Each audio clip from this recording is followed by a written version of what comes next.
Chatters. I'm Nat. And I'm Kat, and welcome to a holiday edition of the Crime Chat. I am your forensic femme fatale. Natalie is your true crime addict connoisseur. We're just two normal girls who are sitting under the mistletoe, sipping on some spiced eggnog while we obsess over dark crimes, evil minds, and occasionally the unknown. And here's your disclaimer, chatters. The following Crime Chat contains adult content and descriptions of potentially violent, interesting, eerie scenarios today, so your listener discretion is advised. You have been warned, and before we get into today's Crime Chat, Kat, what have you done? Well, I have to ask you, and I meant to ask you, What? So we just finished the two-parter on the MH370 disappearance. Did you ever watch Manifest? I started watching Manifest. Did you? But unfortunately, I was pulled away. Mm-hmm. That is on my to-do list actually this weekend because Sunday I ain't doing a damn thing other than Netflix. Look at that. So, all right. Yeah. So I expect a report. Yeah. So what we have been doing, crazy enough, we've been binge watching Frasier. I love that show. That's a great show. I was never into it when it came out. I was like, this is, I never really watched it. So Chris was like, he watched it, and then we're kind of watching it from the beginning and all the way through. That shit is hilarious. Yeah. And to think of when it came out, it was PG-13. They have a lot of sexual innuendos, and it's hilarious. And even some things that would be considered off color today. Yeah. Yeah. The grandfather with his freaking armchair. Admittedly, I could have watched it before, but it's hilarious. It really is. A couple other things I've watched is I've been on a Hercule Poirot binge. What the fuck is that? That's Agatha Christie's detective from Haunting in Venice, Death on the Nile. That's that movie that came out. Is it good? Mm-hmm. It is good. Well, I watched Haunting in Venice. That was really good. That was it. So, it's Hercule Poirot. He's this grand detective. I don't know if Agatha Christie wrote a lot of the other movies and stuff. Right. But a lot of the movies have developed from that character. And it's the same actor who's fantastic. I can't imagine any other Hercule Poirot. I love him. He's a Shakespearean actor. So the original movie was The Murder on the Orient Express. That was the Agatha Christie book. Yes. Okay. Agatha Christie book. Yeah, he's fantastic as the detective. That came out this year, and then the movie that came out last year was Death on the Nile, and that has my girl Gal Gadot in it. She's freaking gorgeous. Girl is perfection. She is. And you know who else was in that movie? Russell Brand. Who the fuck is Russell Brand? Oh, yes. Okay. Yes. Okay. I know. That's the guy, Take Him to the Greek or something, Russell Brand. Okay. Get him to the Greek. Get him to the Greek. Yep. He was married to Katy Perry. Yes. It was funny because he played a doctor in Death on the Nile, and I was like, God, that guy looks familiar. He looks so familiar, And then it was about halfway through, click, Russell Brand. That's who it is. But both fantastic movies. Like I said, I was on this Hercule Poirot kind of binge. I gotta check that out. When we're not watching Frasier. Both movies are fantastic. Have you seen Murder on the Orient Express? Yes. It's one of my favorites. Yes, the old one. Yeah, it's so good. Yes. But that's about it. What about you? What you been up to? So it's funny that you should mention Gal Gadot because I did just watch Wonder Woman. I just watched the original because she's one of those. Okay, this is before Marvel got boring. So I think Wonder Woman is one of that. I'm sorry. Recently, the whole Marvel thing, I'm all right, where are you going with this? It's so much and it's confusing but Wonder Woman was one of those characters that you either got it or you didn't because it's so ingrained in our culture. It's one of those things where you can't get an actor to act the part. The actress needs to actually become that person for it to actually fly with the audience. And I think Gal Gadot was an unknown actress. She came out of nowhere. Yeah. Do you know she's military? She's retired military. Yeah. She's Israeli. Yeah. And you want to hear another cool fact about her? When she filmed Wonder Woman, she was pregnant. I mean, 6-7 months pregnant. No. They green screened her belly. God. She did that movie pregnant. She's amazing. She's a goddess. She's amazing. She is Wonder Woman. Truly is. Now when I think Wonder Woman, I think her because she did such a great friggin' job. I agree. Been trying to shop for Christmas. Mm-hmm. I got some things done. Oh, chatters, I got Kat's gifts.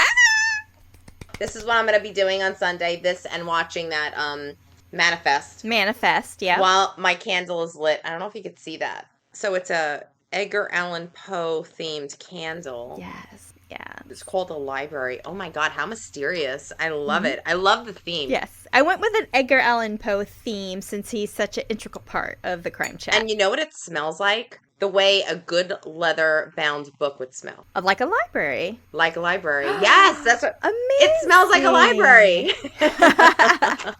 Well, and part of the reason, and I mentioned it on a previous episode, is we talked about going on location. And in Charleston, because the book I got you says it's Edgar Allan Poe in Charleston, like his history of being a part of Charleston. A lot of times people don't think. They think of him being in the New England area. In Baltimore, yeah. And yeah. So he had a house on a place called Sullivan's Island, which is in the Charleston area. And there is a restaurant called Poe's Tavern.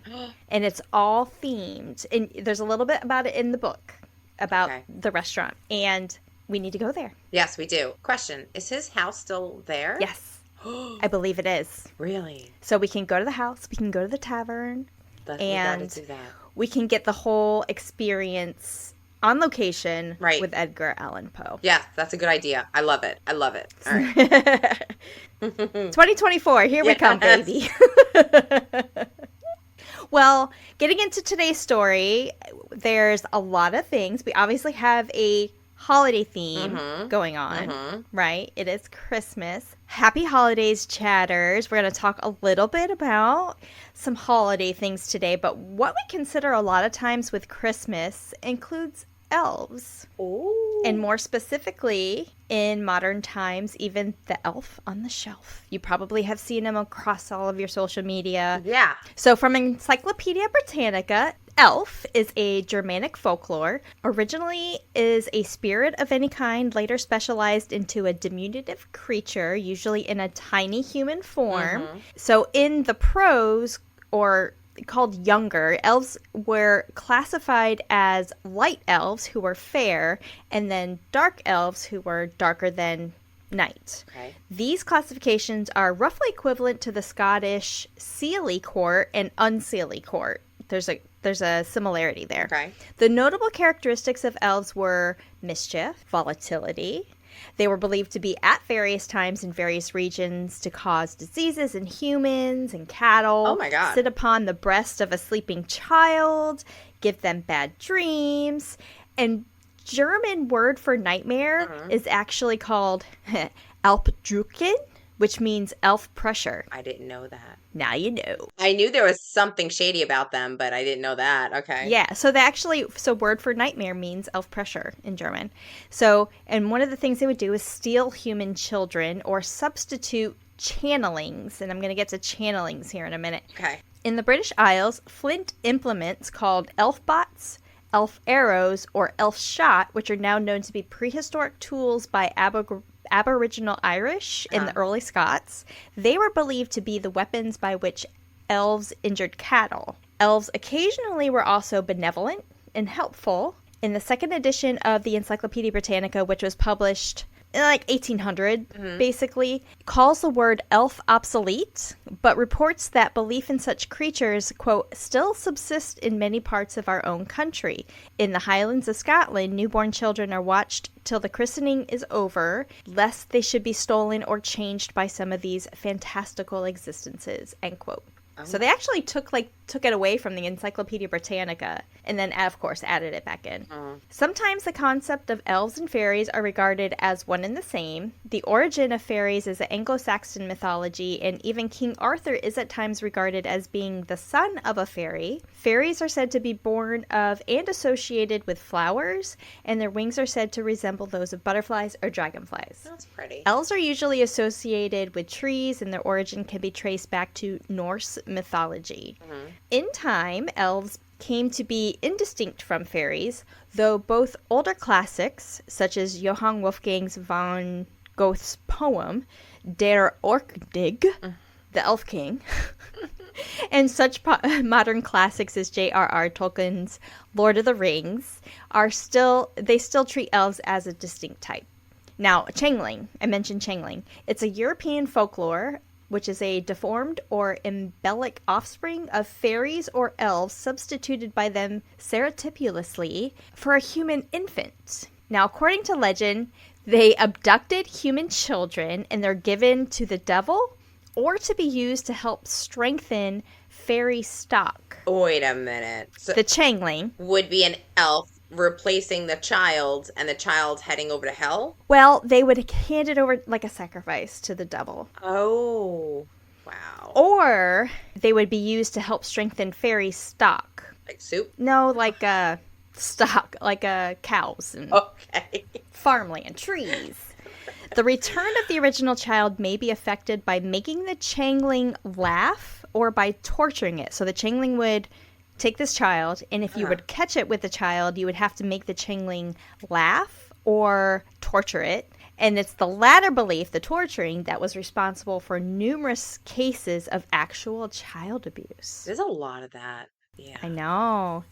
Pixie is another one, and in the folklore of southwestern England, is a tiny elf-like spirit or mischievous fairy dressed in green who dances in the moonlight to music of frogs or crickets. Okay. Favorite pastimes are leading travelers astray and frightening young maidens. Pixies also delight in rapping on walls, blowing out candles, and playing in water. Their prank of leading people astray gave rise to the terms of pixie-led or pixelated, which is a way to describe a person who becomes lost on a familiar road. Wow. Okay. It was later extended to mean any state of bewilderment or confusion. So I'm just like pixie-led right now. Most ancient forms of elves came, as I mentioned, from the mythology of the Norse. Mm-hmm. In the Norse mythology, they came in pairs. Light and dark elves. Light elves were appreciated and esteemed by the god Odin. Some legends say that the look of the elves was linked to the changes of the season in nature. Elves were mostly immortal, but they could die if their sacred oak tree was cut. Light elves, also called Lajasfur, I'm not Norse, I don't speak Norse either, as the Norsemen called them, inhabited the beautiful world of Alfheim. Now, dark elves, on the other hand, are called Dokalafar. They were said to be quite ugly, and they lived in the world called Niflheim. While dark elves were said to be evil in nature, light elves regarded humans as inferior to them, so they did not hold the human race in high esteem. Oh. In a way, light elves can be seen as the portrait of the perfect Norseman. Blonde hair, blue eyes, green eyes. The fine nose, the close link with nature, and all traits that is related to ancient Norsemen. Now, in the present day, movies show the funny image of happy Christmas elves who help Santa by making toys for human children. Right. Even though this image is more prominent in the present, it doesn't make the original depiction of elves any less true. In the past, elves were said to take away human children, curse humans, or drive them mad. These things happened especially when humans interfered in the lives of the elves by disturbing them. The revenge or retaliation of the elves was to be feared. Oh. So what does that mean for Elf on the Shelf? It's a creepy tradition. It's creepy. Sorry. I don't like it. Well, it became a Christmas tradition in around 2005, so less than 20 years ago, when a mother-daughter duo wrote the book called Elf on the Shelf, A Christmas Tradition. The book tells a story about a scout elf who hides in people's homes to watch over other events. Once everyone goes to bed, the scout elf flies back to the North Pole to report to Santa the activities, good or bad, that may have taken place throughout the day. Yeah. Now, before the family wakes up each morning, the scout elf flies back from the North Pole and hides. By hiding in a new spot around the house each morning, the scout elf plays an ongoing game of hide and seek with the family. The Elf on the Shelf explains that the scout elves get their magic by being named and loved by a child. Yeah. In the back of each book, families have an opportunity to write their elf's name and the date that they adopted it. Once the elf is named, the scout elf receives its special Christmas magic, Okay. which allows it to fly to and from the North Pole. But as you can imagine, this has also faced social criticism. And it's been called, quote, a marketing juggernaut dressed up as a tradition, end quote, that had the purpose to spy on kids. Another said it bullied children into thinking their behavior equals gifts, and this is considered a dangerous parental crutch. The toy has said to breed competition and potentially having feelings of inadequacy, like if you don't win. Right. And that it also adds holiday stress to parents. It also has been called a symbol of the surveillance state guised as a children's toy. Now, there's a professor, her name is Laura Pinto. She suggests that in conditions kids accept the surveillance state, that it communicates to a child that it's okay for other people to spy on you and you're not entitled to a privacy. It's creepy. Which is scary. Yeah. If that gets embedded in a child's head, like early on, what are they going to grow up to be? Yeah. Like that voyeur or more? Ooh. You know? Yeah. If you grow up thinking it's cool, she said, if you grow up thinking it's cool for the elves to watch me and report back to Santa, well, then it's cool for the NSA to watch me and report back to the government. The rule of play is that kids get to interact with a doll or video game or whatever, but not so with the elf on the shelf. So the rule is you don't touch the elf. Right. Think about the message that sends. Yeah. So... yeah, other experts have disagreed, suggesting that the elves encourage children to be kind and compassionate. The elf is a visual cue to act nice, says one clinical professor. Yet Yahoo Parenting says it might remind kids not to fight with their brother. Right. But that also, like you said, it kind of influences competition between siblings. I don't know. So that's a little bit of a lead-in and history of elves. Are you a light elf or are you a dark elf? I don't know. I'm a little bit of both. I'm a Gemini, so I could be a little bit of both. So you can be both. I can. Yeah, I knew there was a dark history there. Yeah. Like it's weird. Well, thank you for that intro. You're welcome. I hope it helps. Yes, it does. Because honestly, I know Christmas, it's the holidays. We're all focused on like buying gifts and like the whole commercialism of Christmas and stuff like that. It's so stressful. Yeah. But basically, Christmas should be about family. It should be about like, you don't have to show up necessarily with gifts, just show up. Yeah. Yeah. There is a dark side of Christmas. We're going to get into it. Is it that little devil on your shoulder? Have you ever seen this guy before? Is it Krampus? It's Krampus. Yeah. We're going to talk about the flip side of the Santa Claus. We're going to talk about Krampus. Children all around the world know the rules of Santa Claus. Like, he is making a list. He is checking it twice. He is going to find out who's naughty and nice. You basically got a 50-50 shot, okay? Or as we know, if you're good, you get rewarded with gifts. If you're bad, you get coal. Like, that's the way I was raised. You get coal in your stocking. Yep, that's all you get. Right. But in places like Austria, where their version of Santa Claus, or St. Nicholas, is a bit different. St. Nick is accompanied by a terrifying assistant named Krampus, a.k.a. Krampus, the Christmas demon, the Christmas devil, or sometimes they just call him Krampy. I get Krampies. That's like me. If you were bad, Krampus was in charge of punishing naughty children in the ways that go way beyond a lump of coal. All right, you ready? Picture this. Yep. Half goat. Yep. Half demon, like beast, standing about 7 feet tall. 1 foot is a human foot. 1 foot is a hoof of a goat. Giant horns growing out of his forehead, possibly more than one set. His whole body is covered in black-like hair, like a bear or like a goat. He has this long, snake-like red tongue. In one hand, as you can see, he holds a bushel of birch twigs. So basically a demonic Scuzzlebutt. Have you ever heard? You know who Scuzzlebutt is? No. Scuzzlebutt is from South Park. Oh, you have to go watch it. It's pretty freaking hilarious how they kind of like piece this character monster together, and it's almost like Krampus. Basically, with that bushel of birch twigs, he uses that to beat you if you're really, really naughty. Oh. Okay. Ow. I know. Pain. Oh. Don't threaten me with a good time. No. If you're really, really naughty, he throws you in that basket that he carries and drags you straight to hell, where at that point, he can either torture you, whip you, set you on fire, or possibly eat you alive. He also wears chains and bells. Normally you could see it. You could see like his arm has a chain here. Yeah. So his hands are shackled and he's got bells on. It's similar to the sounds of Santa, so you don't know who the hell is coming down that chimney. And they want it that way. Yeah. Everything you're going to hear, it all screams child abuse and abduction.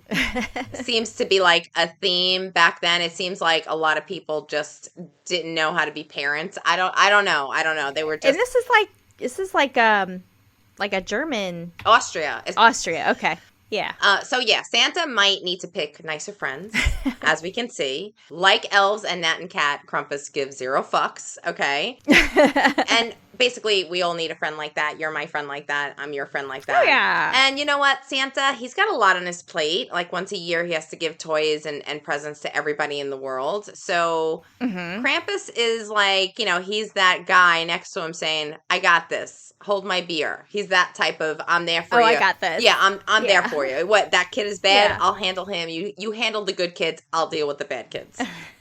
Where did Krampus come from? Believe it or not, the Krampus tradition is both ancient and beloved. He is the dominatrix of Yuletide, Cat. Okay.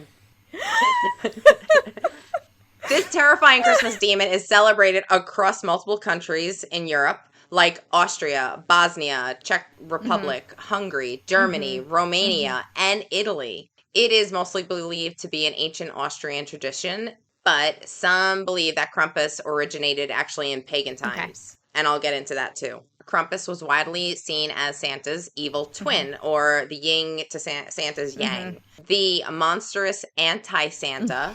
He's more celebrated as a Christmas demon. Okay. Not necessarily evil, but he's definitely demonic. This is a long, long time ago, but I think life was a bit harder back then. The word Krampus comes from the German word Krampen, which means claw or something lifeless and dried out. Oh. But there are many regional variations. What is known of the story of Krampus, it emerged along with St. Nicholas. At the time, it was fitting, something to help keep the kids like in check because food was very limited. And during the winter times, it was hard to survive. I mean, let's face it. Fucking hard to survive. It's like our first story we did. We went all the way to Australia, the Great Outback. Back in the day, before there was running water and air conditioning. I mean, what the fuck? Yeah, all there was rum. All there was. We all know how that turned out. So, Krampus would appear the night before Saint Nick Day, which is the 5th of December, to dish out his punishments or even steal naughty children from their beds. So, the St. Nick Day technically is December 6th. His responsibility was to get there before St. Nick and kind of clean out the bad kids, get them out of there, so only, the parents can celebrate Christmas with the good kids, basically. Okay. I wrote here, he was the boogeyman before the boogeyman was a thing. Sure. He's like the OG of what goes bump in the night. The stories of St. Nick and Krampus are interwoven through time.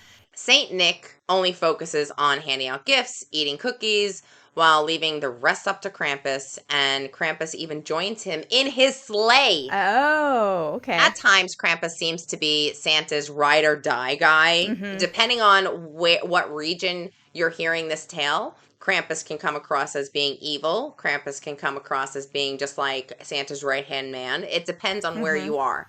Although the stories are much older, details of Krampus only emerged in the 19th century. He appeared in various plays as the counterpart of Santa. At this time when he was called Krampus, being associated with St. Nicholas, depicted a more demonic character, which always stood behind him in these illustrations, kind of like a shadow, I was just about to say, like a shadow figure. Yeah. And of course, St. Nicholas appearing more heavenly, more saint-like.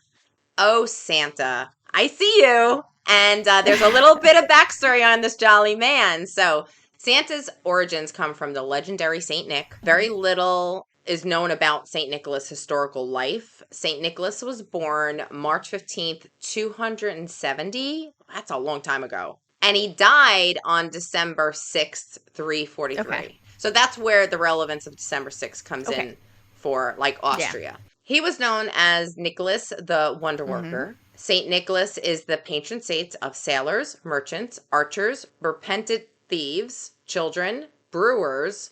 I don't know how brewers work in there. Pawnbrokers, unmarried people, and students of various cities and countries around Europe. So, yeah, first of all, children should be first on that list. Okay. I don't know where they get alcohol is always intertwined in this Always. stuff. Okay. He has a reputation of one of the most pious saints and was known for his legendary habit of gift giving. Mm-hmm. Little is known historically about St. Nicholas. The earliest accounts of his life were written centuries after his death and probably contain legendary elaborations. I mean, sure. He is said to have been born in the Greek seaport of Patara to wealthy Christian parents.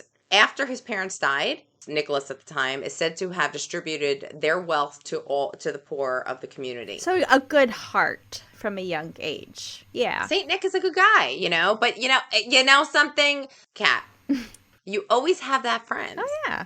That's you. You are Saint Nicholas, I am your Krampus, okay? One of the most famous incidents of his life, he is said to have rescued 3 girls from being forced into prostitution by dropping off sacks of gold coins through their windows so that their father can pay the dowry for each of them.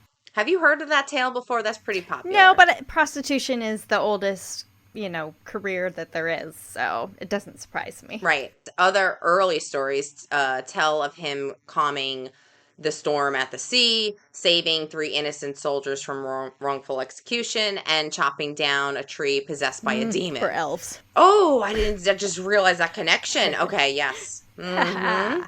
Another famous legendary tale tells how he resurrected 3 children who had been murdered and pickled in brine by a butcher planning to sell them as pork during a famine. So that sounds so familiar. It's giving me vibes of stories that we've done already. Yeah. 200 years after Nicholas's death, the St. Nicholas Church was built. But in honor of Nicholas. His good deeds and stuff like that. And his remains were moved to a sarcophagus in that church. So he is there. We should do another crime chat on location. Oh, let's go to Turkey. Hell yeah. St. Nicholas Day is also called the Feast of St. Nicholas, observed on the 5th or 6th of December in Western Christian countries and on the 19th of December in Eastern Christian countries.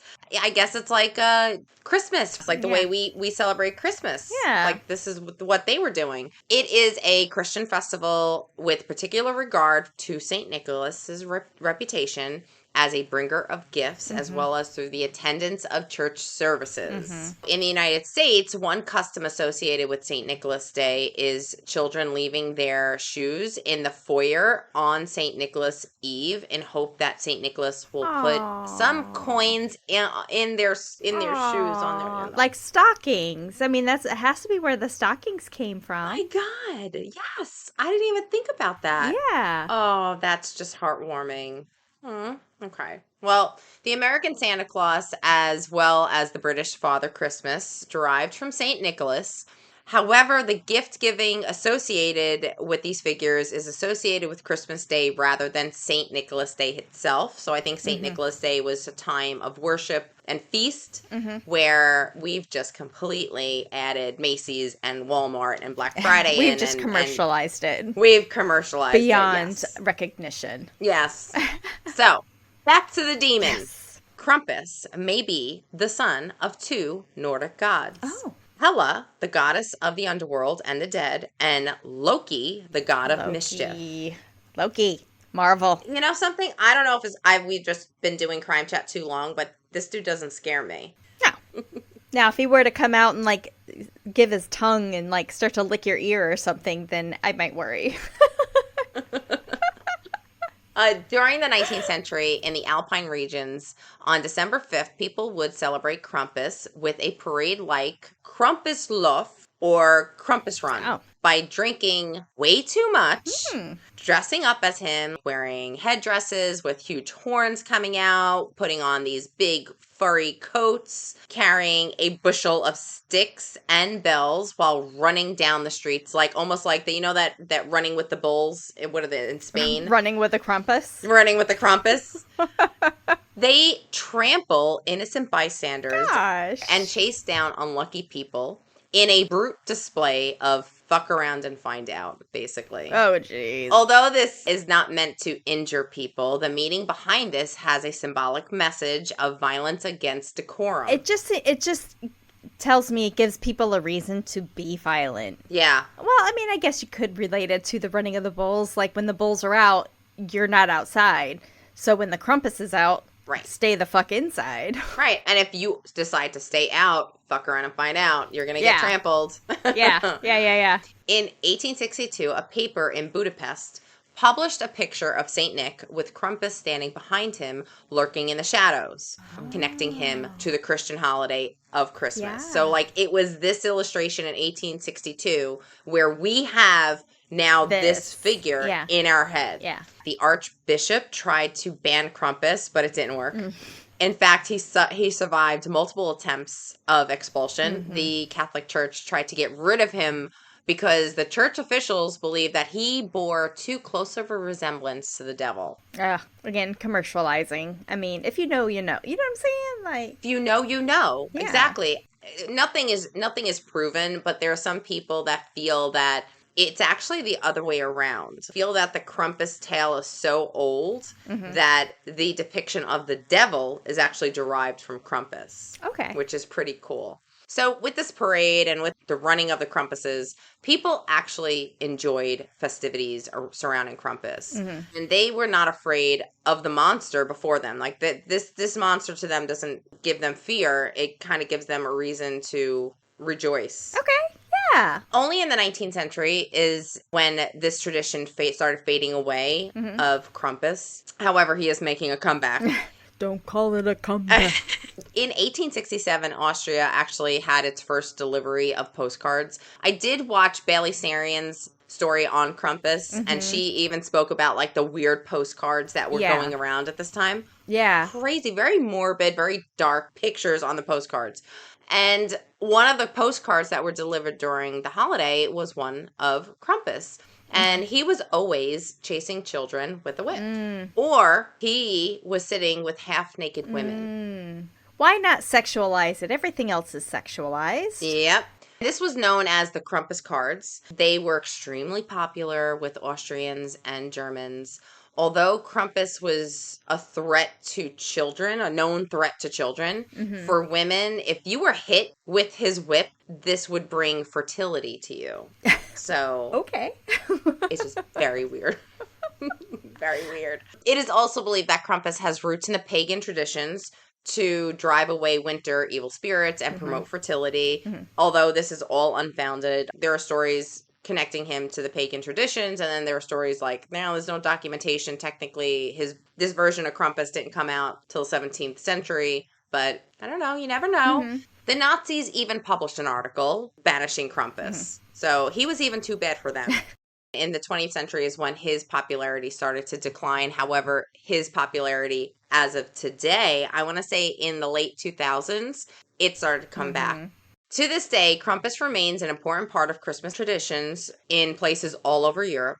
The legend of the whip-yielding Krampus as a Christmas villain is worth fearing. The terrifying half-goat, half-demon that continues to captivate people all around the world, even after hundreds of years, no matter how disturbing he may be, here he is once again. Now he's in Hollywood. Yes. I mean, there's movies.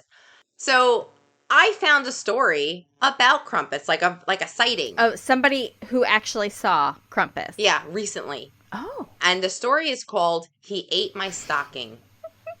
Is this a creepy pasta? No, this is an actual story. Okay. This girl swears that she saw Krampus when she was around 8 years old in 2005. She was staying in Germany for the holidays with her family. She was in a countryside house with 8 of her cousins. Some of them were younger, some of them were older, but she remembers one night waking up in the early dark hours of Christmas morning. She stated she heard the sound of jingling bells and walking around in the living room. So thinking it was Santa, she got super excited and ran downstairs. But she stopped immediately when she saw what was actually standing there. In a dimly lit room in front of the fireplace was a dark silhouette of a horned beast with human arms and animal legs. She said he lifted his head, tilted it back, and he was slowly swallowing her entire stocking that was hung on the mantle with care. And suddenly he looked over at her. She could barely see his face because it was dark in the room. The only thing she could make out were his smiling white teeth. She ran up the stairs as fast as she could. She ran to her bedroom, locked the door behind her, and jumped in her bed. She could hear the hooves stomping up the stairs after her. And she expected him to come straight into the bedroom, but instead she heard him walk past her room and then stop by the door of one of her cousins. So in her head, he wasn't there for her. He was there for him. In the morning, as the family came down to eat breakfast, she noticed that her cousin wasn't there. When she asked her mom what happened to him, she said that he woke up not feeling well and he had this weird, strange rash on his back. And she ends the story with, was he whipped? Like, what happened to him? Yes. So, I don't know. That's a pretty creepy thing to happen when you were 8 years old. I want to say I've heard this story before. Oh, yeah? And I want to say it was from Ryan and Shane in their episode of They Do Too Many Spirits. Right. And it was not this... It wasn't last year, maybe the year before, when they told this. I want to say this is the same story. BuzzFeed Unsolved did Krampus into, 5 years ago for their first animated episode. Oh, so they have an animated episode of Krampus. And it's pretty freaking funny. They're hilarious. Yeah. I love them. Yeah. So here are some movies that you need to watch. Krampus, just Krampus, which came out in 2015. Krampus, the Christmas Devil, which came out in 2013. Krampus, the Devil Returns, 2016. Krampus, The Reckoning, in 2015. Krampus Unleashed, in 2016. Merry Krampus, in 2014. And the one that I need to see and you need to see, Krampus, The Return, in 2022. The one I've seen is 2015. The one with Adam Scott. It's the one where there's snow globe on the cover with his hand over it. Yeah. I saw that one too. That was a good one. That's good. So, Merry Christmas or Merry Krampus, everyone. That's my story. Now I'm sticking to it. That is awesome. So I know, there's been a lot of people who, or a lot of there's been a lot of outlets that have talked about the history of Krampus, and like you said, I don't as a kid. I didn't know about Krampus, so it must have been that early 1900s kind of going out. But and I wonder what brought it back. Was it being back in the movies? Was it somebody going, let me look into some dark history? Oh, I found this really weird, anti-Santa thing. Maybe I'll bring it back. And it became. So do you think a lot of it has been because it's been in movies and it's been publicized? Well, today, yes. But back then, I don't think he was looked at as the way we look at him today because we have child protective services on hand. So I think back then it was very hard to survive, and one family could have 7 to 10 kids that they can't feed. So a lot of bad stuff used to happen back then to kids. Yeah. And I just feel like, how many kids did he abduct? And when I say he abduct, how many kids were murdered saying that Krampus came around because they couldn't feed them or they couldn't do something like that? What a great excuse or justification. Isn't that fucked up? Yeah. That's truly fucked up. And I think back then, because it was just kind of like survival of the fittest, Krampus wasn't the scariest character in the room, or your parents were. But Famine was evil. Famine. Yeah. But I think through the years are not dealing with that level of uncertainty of where your food's going to come from, or we have more control. Yeah. So he's a demonic looking figure. I think with demonic looking figures, it also creates a sense of mystery and that people have more curiosities. Yeah. He's a folklore rock star in a way. He's Santa's ride or die. Do you think there was with the original Nicholas that was such a, giver and well-doer for those in need? Do you think there was somebody that was his ride or die back then? Yes. Yeah? Yeah. You always have that friend. I don't care who you are. You always have that friend. St. Nicholas, he did great things, but honestly, what did he do with the bad kids? Yeah. He had to do something. Yeah. I'm not saying he murdered or abducted them, but I'm saying that maybe he's had a story in his pocket to scare them.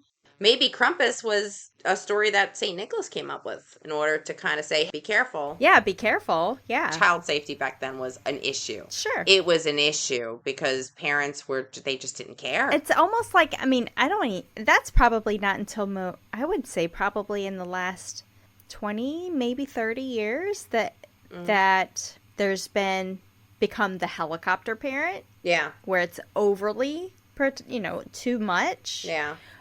And obviously somewhere in the middle is like that fine line, but like, I don't know, back then too, you had children to keep your lineage going. Right. So had to make them survive. Yeah.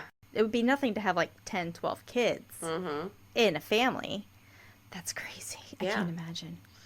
To have a human come out of me that many times is unimaginable. But they keep doing it. I know. I mean, after 10 pregnancies, my husband wouldn't be able to touch me. Like, stay over there. I'm sorry. Does it even feel good at that point? I don't know. Oh, but thank you for doing that story. It's always interesting to have, like, another perspective on the Krampus. And I love how you went into a little bit more of the St. Nick, too, and kind of what their ties are. They have a relationship. It's like the angel and the devil on your shoulder. You can't have one without the other. Exactly. I would love to see that Krampus run, though. That'd be fun. Yeah. That looks like fun. Another crime channel location. Because we're going to leave you hanging, chatters. For more information on this case, please check out After That Crime Chat, only available on Patreon. And don't forget to follow us, Crime Chat with Nat and Kat, on all of our socials, Facebook, Instagram, YouTube, TikTok, Twitter. See what we got going on. Yes, remember, Crime Chat with Nat and Kat. When you become a VIP chatter to our Patreon, you'll have access to bonus episodes, behind the scenes, bloopers, and free merch. And check out some merch in the works. Yes, and be sure to check out our next episode. It is a bonus episode. We do bonus episodes when there is a 5th Saturday in the month, and that only happens a couple times a year, and it happens to be the last day of the year this year. So we are doing our bonus episodes, and our theme is female serial killer. Yes. So you don't want to miss it. In order to listen to that episode in full, you must be a patron. You must be subscribed to our Patreon page. So go there to www.patreon.com/crime chat with Nat and Kat. All right. Well, you don't want to miss it, chatters. We'll see you on the next Crime Chat. Bye. Happy holidays.